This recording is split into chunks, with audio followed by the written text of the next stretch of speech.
తెలంగాణ రాష్ట్ర ప్రజలకు ముఖ్యంగా బీఆర్ఎస్ కుటుంబ సభ్యులైనటువంటి అన్నదమ్ములు అక్కచెల్లెలకు అందరికీ కూడా పేరు పేరున బీఆర్ఎస్ పార్టీ రాష్ట్ర ఆవిర్భావ దినోత్సవ శుభాకాంక్షలు అదేవిధంగా నమస్కారం తెలియజేస్తా ఉన్నాం.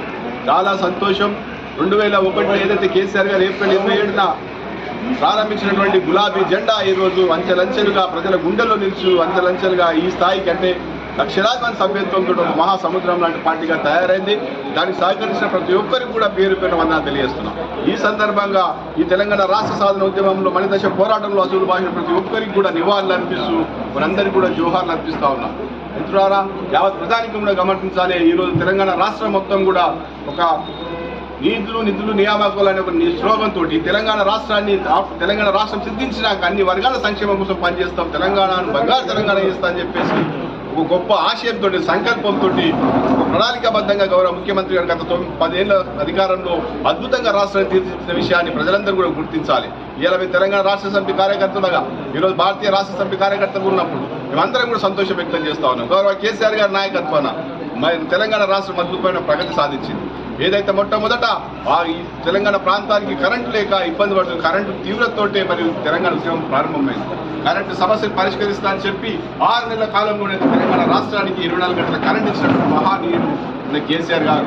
అంతేకాదు నిధులు మరి సాగునీరు కావాలి, తాగునీరు కావాలని చెప్పేసి అనేక చెరువులను వేలాది చెరువులన్నింటినీ కూడా మిషన్ కాకతీయ ద్వారా మంచిగా చేపించి మరి అన్ని శాసనంలో ఉన్నటువంటి చెరువులన్నింటి కూడా తప్పుగా తీర్చిదిద్దిన ఘనత మన కేసీఆర్ గారు. అంతేకాదు మన ఇంటింటికి దాదాపు లక్షలాది కిలోమీటర్ల పైప్ లైన్లు వేసి వేలాది ఓహెచ్ఎస్ ట్యాంకులు కట్టి వేలాది రకరకాల పైప్ లైన్లు వేసేసి మరి మిషన్ భగీరథ ద్వారా ఆడపడిన కష్టాలు తెలిసి ఇంటింటికి మంచినీరు ఇస్తున్నటువంటి గొప్ప చరిత్రకారుడు మన కేసీఆర్ గారు. ప్రపంచంలో ఎక్కడ కూడా ఇటువంటి గొప్ప రాజనీతిజ్ఞుడు లేడు, మరింత గొప్ప సీఎం లేడని చెప్పేసి తెలంగాణ ప్రజలందరూ గుర్తిస్తా ఉన్నారు. అంతేకాదు ఐక్యరాజ్య సమితి గుర్తింపు పొందినటువంటి రైతు బంధు, రైతు బీమా స్కీమ్, రైతులు అన్నమో రామచంద్ర అని చెప్పేసి మరి మనం పొద్దున్న లేచి మాట్లాడుకుంటారు, నాయకులు మాట్లాడుతుంటారు. కానీ రైతులందరికీ కూడా ఈరోజు శ్రీరాముడు అయిపోయింది మన కేసీఆర్ గారు. శ్రీరామ రక్షగా ఉండి అనేక సంక్షేమ కార్యక్రమాలు రైతుల కార్యాలకు నీళ్ళు ఇచ్చి పెట్టుబడి సాయం ఇచ్చి ఒకవేళ ఏదైనా ఇబ్బంది అయితే కూడా రైతు బీమా ఇచ్చి ఆదుకున్నటువంటి గొప్ప నాయకుడు కేసీఆర్ గారు ఉన్నారు.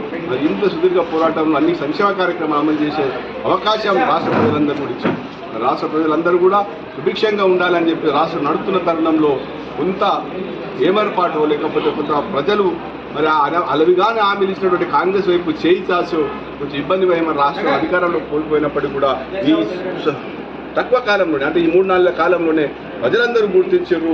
కేసీఆర్ గారి పరిపాలన బాగుండే, కేసీఆర్ గారి పరిపాలన రావాలని చెప్పేసి మళ్ళీ కోరుకుంటున్నారు.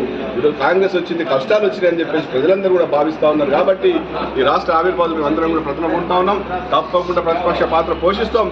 ఈ రాష్ట్రంలో కాంగ్రెస్ పార్టీ ఇచ్చినటువంటి హామీలు అన్నీ కూడా అమలయ్యేంత వరకు అభిశ్రాంత పోరాటం చేస్తాం, ఉద్యమాలు లేపుతాం. ఉద్యమం ద్వారానే ఈ కాంగ్రెస్ పార్టీ యొక్క మెడల్ వచ్చైనా సరే పేద ప్రజల సంక్షేమం కోసం ఏవైతే హామీలు ఇచ్చారో ఆ హామీలు అమలు అయ్యేంత వరకు కూడా తీవ్రమైనటువంటి పోరాటం సందర్భంగా గుర్తు చేస్తా ఉన్నాం.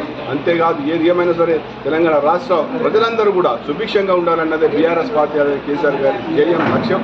ఆ దిశగా అందరం కూడా ఈ ఆవిర్భావ దినోత్సవం ప్రజలకు ముందుకు పోదామని చెప్పేసి తెలియజేసుకుంటూ జై తెలంగాణ.